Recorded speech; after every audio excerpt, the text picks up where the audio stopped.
Shalom Bapak Ibu Saudara-saudaraku, selamat pagi, apa kabar? Semoga kita semuanya dalam keadaan yang sehat. Hari ini kita masih mendengarkan firman Tuhan yang akan membimbing, mengarahkan, menguatkan, meneguhkan sehingga kita jauh daripada rasa takut, jauh daripada rasa khawatir. Dan mulai hari ini camkan dalam hatimu bahwa aku tidak akan menjadi orang Kristen yang biasa-biasa. Tapi aku mau membuka diri supaya Tuhan boleh memakai hambanya ini. Memakai kita semuanya untuk menjadi pemberita-pemberita Injil. Mungkin kita bukan pendeta. Mungkin kita bukan orang-orang yang mengerti teologi. Tapi ingatlah, setiap kita pasti diberikan Tuhan kemampuan. Baik melalui pembicaraan, melalui sikap, melalui tindakan kita, melalui kebaikan kita dan kasih kita.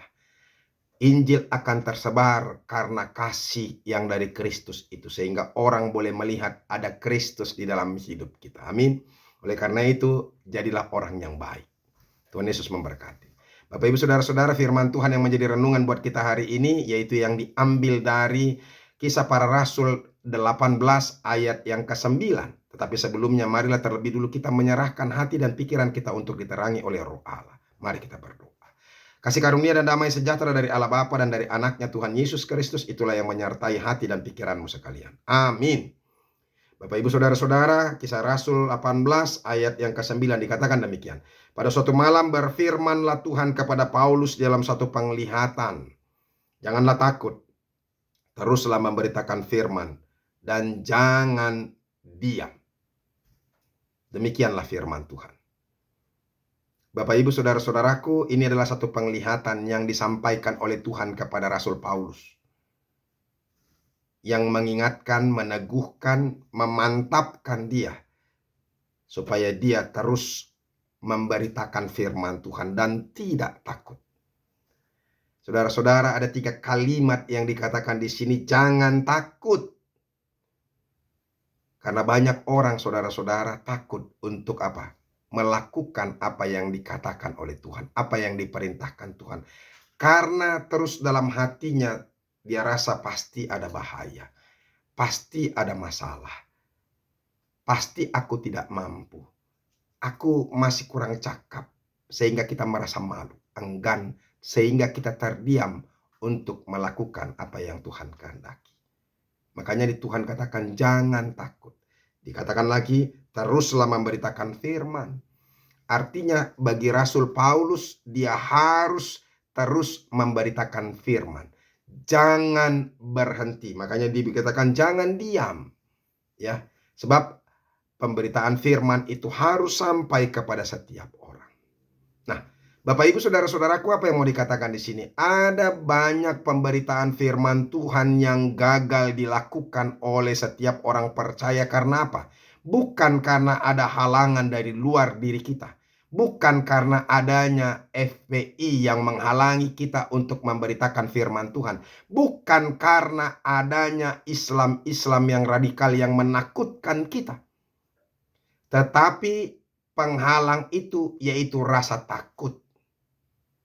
Kita takut, enggan, khawatir.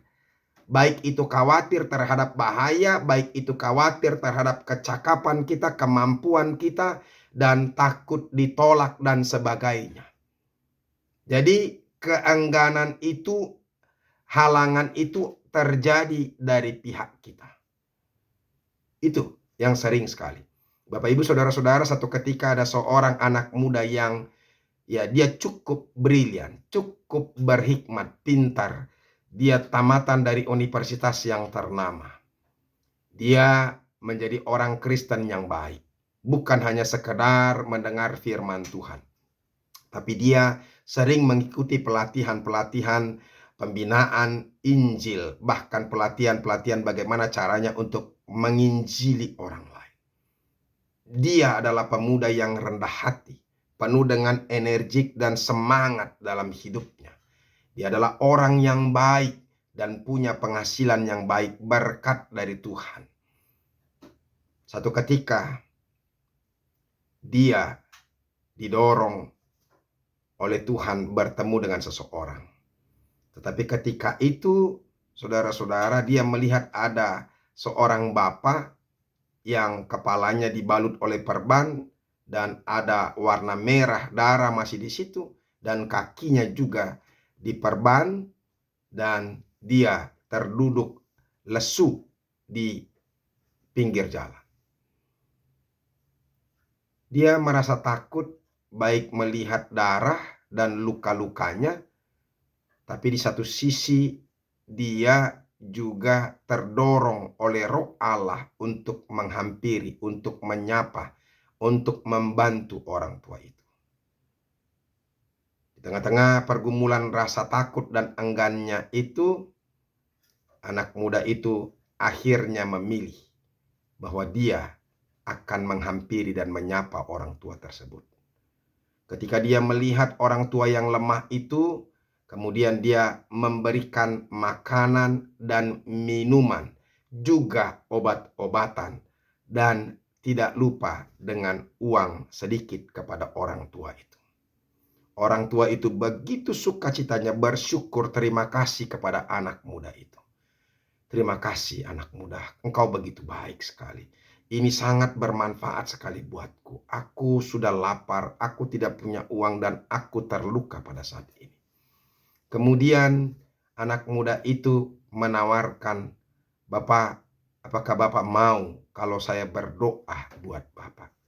Apakah Bapak bersedia? Lantas orang tua itu dengan seketika menjawab, saya bersedia anakku, berdoalah untuk Bapak. Lantas dia menjamah tangan orang tua itu, dia sebutkan doanya, dia katakan, dia sampaikan dalam nama Yesus, biarlah Tuhan memberikan kesembuhan. Tuhan menjamah orang tua ini, memberikan semangat, memberikan hidup yang baru kepadanya, dan menyembuhkan, memulihkan segala penyakit-penyakitnya. Ketika anak muda itu mengatakan amin, lantas orang tua itu dengan luapan roh dia berkata, anak muda, aku merasakan satu sukacita yang luar biasa, dan aku mau mengikut Tuhanmu, yaitu Yesus Kristusmu. Bolehkah aku menjadi pengikut Kristus? Bapak, Ibu, saudara-saudara, alangkah terkejutnya anak muda tadi. Dia tadinya ragu-ragu, dia takut. Jangan-jangan Bapak ini menolak, jangan-jangan Bapak ini tidak suka, jangan-jangan aku tidak mampu berkata-kata.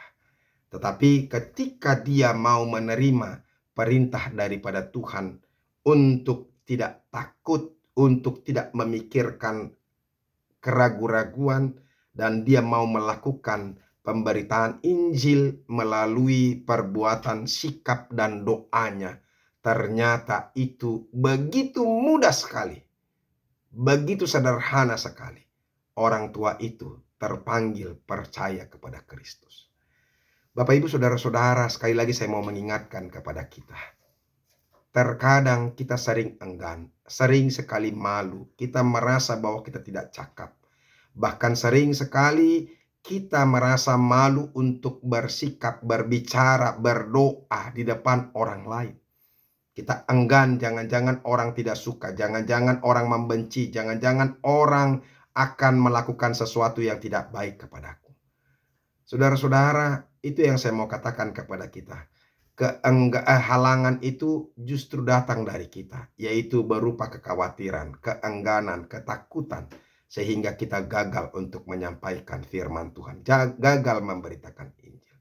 Saatnya buat kita, saudara-saudara, Tuhan meminta kita jangan takut, teruslah memberitakan firman, dan jangan diam. Mari pergunakan kesempatan dimanapun. Tunjukkan bahwa engkau adalah anaknya Kristus. Orang-orang yang sudah diselamatkan Kristus, orang yang percaya. Sehingga setiap orang ketika melihat kita dengan perilaku yang baik, sikap yang baik, perkataan yang baik, dan melakukan sesuatu yang baik kepada orang, pasti orang akan bisa melihat kita bahwa kita benar-benar adalah pengikut Kristus. Dan melalui itu orang pasti akan tertarik menjadi orang Kristen. Ternyata memberitakan Injil itu sederhana. Bisa saja pada saat ini kita membantu untuk menyebarkan link ini, menyebarkan YouTube ini kepada banyak orang. Mungkin saja ketika ada satu orang yang tertarik mendengarkan firman Tuhan ini, dia bertobat dan menerima Kristus. Saudara-saudara bayangkan satu orang saja yang mau percaya kepada Yesus, maka seluruh malaikat di sorga itu akan bergembira. Jadilah menjadi hamba Tuhan. Jadilah bersedialah kita untuk dipakai oleh Tuhan memberitakan Injil. Tuhan Yesus memberkati. Amin. Mari kita berdoa. Terima kasih Tuhan untuk firman-Mu yang sekali lagi meneguhkan kami, menguatkan kami, bahwa kami bukan saja hanya pendengar, bukan saja hanya menjadi Kristen yang biasa-biasa, tetapi kami harus menjadi saksi bagi Kristus, sehingga Injil boleh diberitakan. Ajar kami untuk menunjukkan sikap, cara, dan keberanian, menyatakan kebaikan, menyatakan kesaksian kami melalui doa kami juga. Sehingga setiap orang bisa melihat dan berubah, mengalami hidup yang baru karena sikap dan tindakan dan perilaku dan doa kami. Terima kasih Yesus. Amin. Bapak Ibu Saudara-saudara, sudah dengarkan firman Tuhan, jadilah orang yang jangan takut. Jadi orang yang berani karena Kristus menemani kita. Kristus tidak akan pernah membiarkan kita. Dia akan menjadi pelindung bagi kita ketika kita melakukan kehendak. Tuhan Yesus memberkati. Sampai ketemu besok. Salam.